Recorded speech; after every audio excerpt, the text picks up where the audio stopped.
commencer avec vous, Virginie Grimaldi. Pourquoi pas, n'est-ce pas? Allons-y. Alors, tu comprendras quand tu seras grande. Qu'est-ce que vous entendez par cette phrase qui donne une certaine tonalité à votre roman? Alors cette phrase, c'était...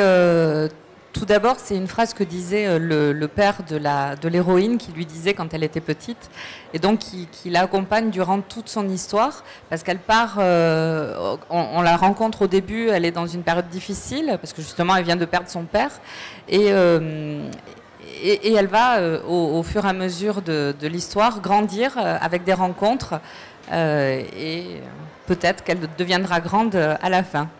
Alors justement, elle va découvrir un milieu dont elle a priori peur au départ. Et justement, quel est le milieu que votre héroïne va découvrir? Alors elle se retrouve, elle quitte tout après le drame qu'elle vient de vivre et une autre épreuve, et elle se retrouve dans une maison de retraite pour être psychologue. Et à peine arrivée là-bas, elle se souvient qu'elle n'aime pas tellement les personnes âgées. Ah non, ce qui est quand même un petit problème quand on se retrouve qu'elle n'avait pas dans une occupation telle que celle-ci. Mais elle va vite se rendre compte qu'ils ont beaucoup de choses à lui apporter et qu'ils sont très sympathiques. Ils sont même très, très rigolos et elle va beaucoup s'attacher à eux. Justement, est-ce que vous pourriez présenter un petit peu davantage votre héroïne? Quel est l'état de sa vie à ce moment-là? Vous avez donné évidemment un élément biographique essentiel, mais il n'est pas exclusif. Non, c'est Julia qui a 32 ans et qui vient de perdre son père, qui est psychologue à Paris et qui est en couple et qui... Son conjoint ne l'accompagne pas trop dans le drame, dans l'épreuve qu'elle est en train de vivre. Donc elle quitte tout finalement et elle croit qu'elle n'arrivera jamais à se relever. Et puis elle se retrouve là, dans cette maison de retraite, avec toutes ses peurs, parce que c'est quelqu'un qui est phobique. Finalement, c'est le mot qui la définit le mieux. Elle a peur de la vieillesse, elle a peur de la mort, elle a peur des autres, elle a peur de beaucoup de choses. Et elle a beaucoup de failles, en fait, Julia. C'est dire à quel point le fait de se retrouver dans cet établissement à ce moment-là, c'est quand même très chargé pour elle. Et oui, parce qu'elle a même abandonné la fac d'histoire parce qu'elle elle ne voulait pas côtoyer au quotidien des personnes qui n'existent plus que dans les livres. Vraiment, elle a peur de tout ça. Et là, elle va être confrontée à des personnes qui sont à la fin de leur vie, qui sont en train de tirer le bilan et qui vont justement peut-être la réconcilier avec tout ça. Et lui offrir une belle leçon de vie. Justement, l'un des plaisirs de votre roman, c'est la description de tous ces personnages secondaires qui sont essentiels. Et là, vous nous offrez une très chouette galerie. Donnez-nous, quelques personnages auxquels vous tenez particulièrement. Oui, alors il y a Miss Mamie, par exemple, qui s'appelle Marilyn, mais qui en vrai s'appelle Josiane, qui trouve que Marilyn lui va beaucoup mieux au teint et qui porte sans arrêt son écharpe Miss Mamie, parce qu'elle a été Miss Mamie en 2000 et elle veut que tout le monde le sache. Il y a Gustave aussi qui fait des blagues tout le temps, qui pique les dentiers de ses colocataires. Il y a Louise qui est une mamie attendrissante, qui est très famille et qui est pleine de leçons de vie. Il y a Léon, le vieux acariâtre, qui est toujours sur sa tablette, son téléphone, c'est un geek en fait, mais qui préfère le virtuel au réel et qui n'aime pas les gens. Voilà, il y a tous ces personnages. Alors vraiment, le plaisir de votre roman, justement, est dans la découverte de ces personnages, de leurs aventures, parfois comique, voire très comique, parfois beaucoup plus tragique et dramatique. Et ça fait vraiment partie je répète, du plaisir de lecture quand tu comprendras quand tu seras grande. Désolé, j'écorche le titre. Mais Virginie Grimaldi, justement, est-ce que quand vous avez écrit cet ouvrage, vous avez déjà potentiellement pensé à une éventuelle adaptation, à un film? Parce que franchement, le film, il est en kit là, clairement. Je ne sais pas si je peux en parler, oui, mais parlez. C'est peut-être en cours. Mais en écrivant, en fait, est-ce que vous visualisez les scènes? Je visualise les scènes. J'ai une écriture très visuelle, en fait. Apparemment, les lecteurs visualisent aussi bien les scènes et les personnages. Pourtant, je ne décris pas tellement physiquement les personnages, ni les lieux. Je ne fais pas de description très poussée des lieux, mais apparemment, on visualise bien les scènes. Et moi, en écrivant, c'est comme si les personnages me racontaient leur histoire et je les vois vivre devant moi, en fait. Et c'est comme si j'étais la personne qui retranscrit leur histoire, finalement. Je les vois vivre. Virginie Grimaldi, donc on vous a découvert avec ce roman, mais vous aviez déjà publié dans le passé, et vous êtes un cas d'auteur vraiment révélé par le public. Est-ce que pour ceux qui ne vous connaîtraient pas forcément, vous pourriez nous raconter justement la façon qui vous a fait rencontrer l'édition à proprement parler? Alors, c'est un rêve de gamine, hein. J'ai toujours voulu écrire, j'ai toujours dit que j'aimerais écrire, mais je croyais que c'était inaccessible parce que j'habite en province, je suis à Bordeaux, je pensais qu'il fallait connaître du monde et donc j'avais rangé ce rêve-là en me disant qu'il était inatteignable. Et puis j'ai ouvert un blog parce que je me suis dit que c'était beaucoup plus accessible. Et il a rapidement rencontré ses lecteurs et c'est eux qui m'ont encouragée en fait parce que j'écrivais des chroniques du quotidien humoristiques, toujours en grossissant le trait. Et c'est eux qui m'ont encouragée à écrire sur plus long format, à écrire un livre. C'est même une lectrice qui m'avait envoyé une fois une annonce pour un concours d'écriture et c'est ça qui m'a lancée finalement. Donc c'est au lecteur avant tout que je dois tout ce qui m'arrive aujourd'hui. Et cette aventure donc a continué jusqu'à rencontrer l'édition traditionnelle désormais. Oui, tout à fait. Donc j'ai écrit le premier roman, Le premier jour du reste de ma vie, qui est sorti aux éditions City. Et au bout de 10 jours à peu près, il a rencontré son public. Et j'ai été contactée ensuite par Fayard pour sortir le suivant. Et maintenant, c'est une belle aventure. Le troisième est en cours et sortira au printemps. Allez, un petit teaser ou quelques petits indices sur le prochain. Allez. Oui, là, oui, je vous prends en otage d'une certaine manière. Oui, absolument. J'ai pas le droit de dire non. Absolument pas. D'accord. C'est interdit. J'aime les histoires de personnes... J'aime les histoires de résilience en fait. J'aime partir d'une personne qui va mal et lui faire prendre un chemin pour aller mieux. Donc ce sera encore une histoire de résilience. Et cette fois-ci, c'est une personne qui est quittée par son mari après 15 ans de vie commune, qui va se... Et cette fois-ci, elle ne va pas tout quitter pour fuir. Et elle va essayer de lui rappeler leur amour pour le refaire tomber amoureux. Y arrivera-t-elle ou pas? Est-ce qu'on a besoin d'être en couple pour être heureux? C'est la question que ça posera. Et puis je suis bien incapable de répondre à cette question, à vrai dire. En attendant, on peut évidemment lire Tu comprendras quand tu seras grande chez Fayard, et pas besoin d'être en maison de retraite ou connaître quelqu'un qui est en maison de retraite pour le lire. C'est un vrai plaisir de lecture. Merci beaucoup. Je parlais de parcours éditorial un petit peu hors des clichés classiques. D'une certaine manière, Agnès Ledig, votre parcours n'est pas si éloigné que celui de Virginie Grimaldi. Il est très très ressemblant justement parce que moi mon premier roman Marie d'en haut est sorti aux Nouveaux Auteurs grâce à Internet. Je l'avais posté sur Internet, c'était en concours avec la revue Femme Actuelle. Et après c'est Albin Michel qui est venu me chercher comme Fayard avec Virginie. Et là le conte de fées a commencé. J'en suis au 4e roman et je vais sortir le 5e début mars. Et voilà, c'est une très belle aventure. Et vous êtes aussi un exemple d'auteur qui n'a pas forcément été remarqué par la presse au départ et qui a connu un beau succès auprès des lecteurs, auprès des blogueurs et des libraires. Ouais. Et vous appartenez vraiment à cette catégorie d'auteurs à bouche à oreille très positive. Oui, voilà. Oui, et puis ça continue à se vendre très régulièrement ou à s'offrir. Voilà, et j'ai des gens qui m'ont dit j'en ai acheté 10 pour les offrir autour de moi. Et ça fait un effet boule de neige qui est là et qui est savoureux. Et donc, on en est arrivé, le livre est sorti au printemps, puisque vous avez 2 ouvrages ici. Ouais. On regrettera plus tard donc, ce roman chez Albin Michel, qui est complètement dans la lignée de vos précédents titres. Pour le présenter, je vous poserai cette question à Agnès Ledig. Avez-vous déjà vécu dans une maison roulotte? Non. Mais alors, ce qui est très drôle, c'est que j'avais imaginé cette histoire, parce que c'est un homme qui se promène avec sa fille sur les routes de France en roulotte.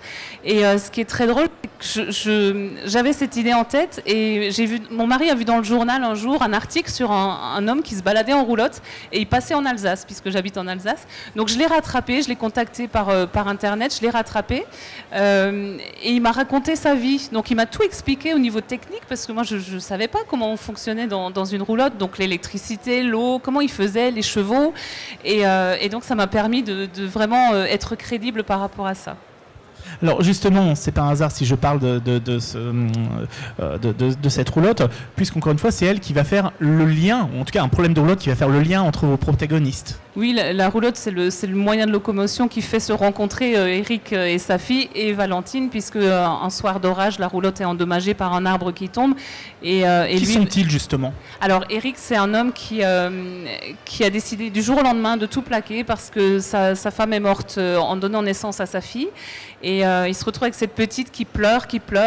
Et un jour, il va avec une amie qui a un centre équestre voir cette activité roulotte qu'elle a prévu de louer. Et la petite se calme.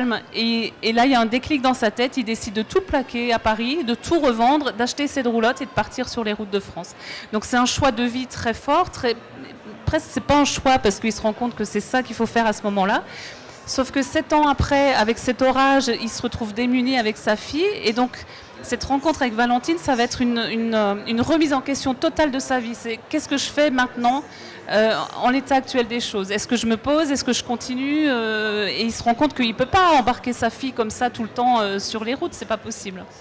Et quant à Valentine, qui est-elle? Alors Valentine, c'est une institutrice qui habite dans un petit village vosgien et qui rêve d'avoir une vie de famille, mais qui a du mal à s'attacher parce que ça la fait paniquer dès qu'elle s'attache. Elle a l'impression d'être et du coup, ça va remuer aussi ses propres certitudes parce qu'elle s'attache d'abord à la petite avant de s'attacher à son père.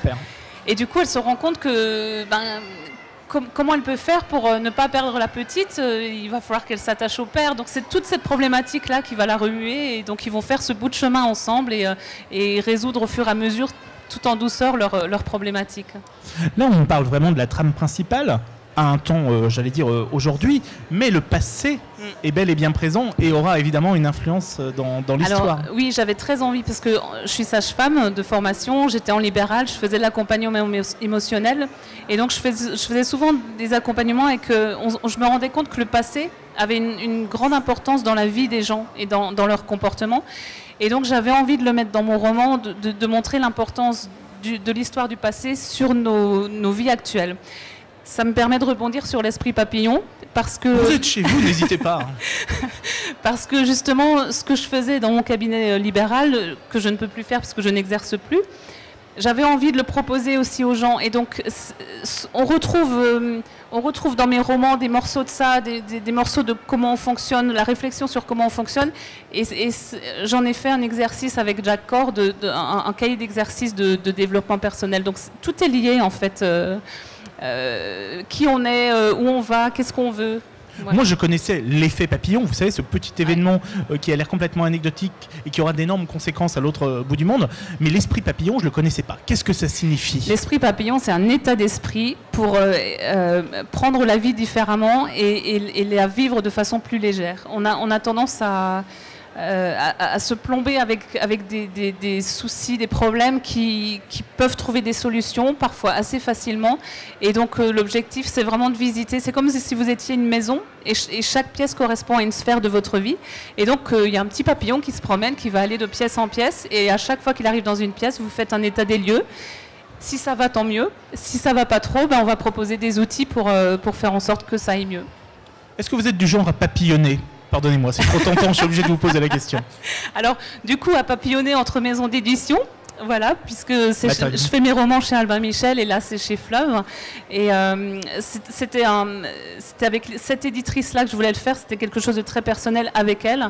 Donc, voilà, mais je papillonne dans le sens aller de fleur en fleur et aller de jolies choses en jolies choses. Et je suis vraiment servie là en ce moment, c'est très très beau. Agnès Ledig, par ailleurs, il y a quelque chose qui est vraiment aussi intéressant pour en revenir au roman, c'est le détail que vous apportez aux personnages secondaires. On en parlait tout à l'heure avec Virginie Grimaldi. Il y a un personnage d'ami, par exemple, qui est essentiel. Oui, alors il y a Gaël, qui est le meilleur ami de Valentine, qui est son confident. Il y a aussi... Et même c'est compliqué entre eux, à vrai dire. Ils ont une relation qui est quand même... Ah non, tous les deux, c'est vraiment une amitié. Non, c'est une amitié qui est quand même... Il y a même quelque chose de familial entre eux. Ah oui, c'est comme frère et sœur. Hein. Voilà. Oui, c'est ça. Mais parce que je suis persuadée que la famille, c'est une chose, mais on se crée aussi sa propre famille avec avec ses amis. Et d'ailleurs, le prochain roman, c'est les mêmes personnages que celui-là. Décidément, voilà. On parle des prochains romans. C'est tout petit, mon scoop. Hein. Mais j'ai repris les mêmes personnages et ça va être une construction de famille avec des éléments extérieurs pour montrer comment on peut construire quelque chose de fort, un cocon, quelque chose d'important et de puissant avec par choix. Voilà. Au fond, Agnès Ledig, lorsque vous vous retrouvez à écrire un roman, j'allais dire traditionnel, ou coécrire un livre que vous présentez comme un cahier, est-ce que vous vous est-ce que vous considérez qu'il y a quand même des choses qui se ressemblent beaucoup dans le processus d'écriture et de création des objets livres? Alors ça, c'est un travail très différent, mais le processus est toujours le même. On part de quelque chose qu'on a au fond de soi, qu'on a envie de transmettre, hein, qu'on a envie de partager, et ça donne un outil livre, ça donne un outil comme ça, mais moi, je suis toujours dans l'envie d'aider les autres, et que ce soit à travers des histoires romancées pour faire prendre conscience de certaines choses, que ce soit à travers un cahier d'exercice, c'est toujours tendre la main et puis donner un petit peu de son expérience positive pour essayer de transmettre. Je posais tout à l'heure la question à Virginie Grimaldi. Quand on lit, on regrettera plus tard. J'allais dire, le film, là aussi, on le voit. Mais je suis comme elle, en fait. Quand j'écris la scène, je suis dedans. Et je suis presque le personnage. Donc, quand il y a un dialogue, j'alterne entre un et l'autre. Mais je vis vraiment la scène. Donc, j'ai pas non plus énormément de descriptions de paysages, de lieux, de personnages. Mais je les vis et je les vis de l'intérieur. Et donc je pense que c'est ça qui fait qu'on arrive à s'identifier de façon assez forte au personnage. Et en tout cas, vous avez su, encore une fois, toucher de nombreux lecteurs avec ce livre, mais pas seulement. On regrettera plus tard, donc aux éditions Albin Michel. Et on peut aussi donc découvrir ce cahier. Je retiens votre formule, l'esprit papillon chez Fleuve. C'est un gros cahier. On n'a pas su comment l'appeler, mais c'est un gros cahier. Décidément, on parlait de cinéma. Michel Quin, on vous connaît aussi grâce au cinéma, notamment un de vos livres les plus fameux, les plus célèbres, Effroyable Jardin, est devenu un classique du cinéma. Et donc, en cette rentrée, vous faites paraître, entre autres, Un hiver avec le diable, qui donnerait un sacré bon film, d'ailleurs, par hasard. Enfin, je le dis comme ça, au cas où, si des producteurs traînent dans la salle. Voilà. Un hiver avec le diable. On parlait de l'Alsace tout à l'heure avec vous. Il se trouve que l'Alsace a un rôle dans Un hiver avec le diable, même si on est dans votre cher Nord. Oui, on est dans un village du Nord que j'ai inventé, qui s'appelle Erquigny en Ferrand, qui est sur la frontière belge, côté de Lille. Mais effectivement, arrive dans ce gros bourg, Hortense Weber, une colmarienne, qui a obtenu sa mutation, sa nomination, comme institutrice. Et elle va accoucher d'un bébé qui va s'appeler Roland. Et manifestement, elle traîne derrière elle quelque chose qui ressemble à de la peur. Sa nomination ressemble à une fuite. L'hiver dont on parle là, c'est l'hiver 53. Hiver terrible et hiver surtout où, à Bordeaux, il y a le procès des bourreaux d'Oradour-sur-Glane. Il y a 15 Allemands, en gros, et il y a 15, malgré nous, 15 Alsaciens. Et ce procès, on s'en souvient mal, va déchirer la France. Il y a ceux qui disent il faut condamner les Français comme les Allemands, les Alsaciens comme les Allemands. Et il y a ceux qui disent non, c'est des malgré nous, c'est pas de leur faute. Et Erquigny va être aussi déchiré comme le reste de la France. Voilà. Voilà le décor, voilà le paysage dans lequel vit ce bourg pendant les 2 mois, janvier, février 53, où il fait très froid, où il y a de la neige et où les digues cèdent aux Pays-Bas. Ça aussi, on ne s'en souvient pas, mais il y a des milliers de réfugiés qui descendent de Belgique, des Pays-Bas et qui viennent se réfugier dans le nord de la France. Donc, on est dans un climat un peu dantesque. Encore une fois, le livre est aussi, sur son point de départ, une rencontre dans des conditions un peu particulières entre un homme et une femme. Oui, c'est aussi un roman d'amour, puisque... Leur rencontre est quand même haute en couleur. Leur rencontre, c'est une rencontre d'escroc à escroqué. Cette escroquerie est authentique. C'est l'escroquerie du bébé du mois. Le bébé du mois, c'était quoi ça? Le bébé du mois. C'est un photographe se présente dans les maternités et dit aux jeunes accouchés, voilà, est-ce que je peux faire des photos de votre bébé? Parce que c'est le concours du bébé du mois. S'il gagne, eh ben, vous aurez droit à des tas de choses, des landaux, du lait. Et évidemment, le lendemain, il revient. Alors, il fait des photos, hein, mais moches, rapides. Le lendemain, il revient et il dit, voilà, ça y est. Évidemment, il dit à toutes les accouchées, ça y est, votre enfant, c'est le bébé du mois. Et là, il dit, vous allez avoir vos cadeaux et tout, mais je devine que votre famille va vouloir des photos, des belles photos. Donc, je vais vous les faire, les photos. Mais là, je suis désolé, c'est pas gratuit. Les photos que j'ai faites hier, je vous les laisse. Mais les nouvelles photos, les belles, les jolies, les en couleur, c'est tant. Et alors là, il prend l'argent et évidemment, on ne le revoit plus. Sauf que là, quand Robert Duvinage, cet escroc du bébé du mois, arrive dans la chambre d'Hortense Weber, elle donne le sein à son bébé. On est le 1er janvier 53 et il est raide amoureux même s'il ne veut pas se l'avouer. Donc il va ramener Hortense chez elle et il ne va plus la quitter, il va la protéger. Mais lui aussi, il a ses secrets et ses peurs. Justement, on va pas trop en dire. Ce qui est vraiment intéressant avec votre roman, entre autres, qui se lit vraiment comme un pur roman de genre aussi, vraiment avec son lot de rebondissements, c'est que vous nous plongez dans cette période trouble où il y avait encore une fois beaucoup de questions sur la reconstruction, j'allais dire, même idéologique de la France. Ah oui, absolument, oui. Il y a une reconstruction idéologique, il y a une reconstruction matérielle. Le Parti communiste est absolument tout puissant. Le gaullisme est dans une phase d'hésitation et la France se reconstruit matériellement, se reconstruit avec les mines, avec le charbon, et en même temps, c'est le début de la guerre froide. Et on est en pleine guerre d'Indochine. Dien Bien Phu est en train de sceller le destin de l'armée française. Bijard est battu. Donc encore une fois, un climat extrêmement difficile, un climat où on a envie de se relever de la Seconde Guerre mondiale et on a du mal à le faire.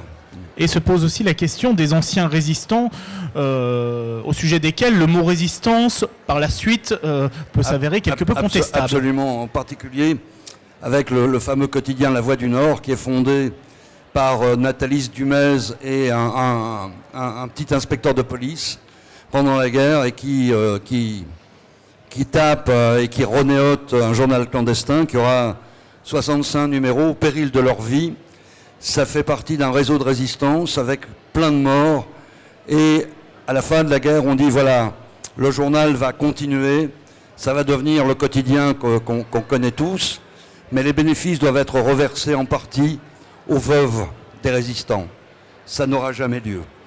Il y a un homme qui va essayer de défendre la cause de ces veuves de résistantes, c'est l'ex-maire de Roubaix, qui est décédé maintenant, André Diligent, avocat, et la piscine, le musée de Roubaix porte son nom, la piscine André Diligent, et jamais le nom d'André Diligent, sénateur-maire de Roubaix, n'apparaîtra dans le journal La Voix du Nord. Et ça, c'est des conflits qui perdurent actuellement. La Voix du Nord n'a pas fait d'article sur ce livre, parce que je rappelle ce point noir sur les débuts du journal. Donc voilà.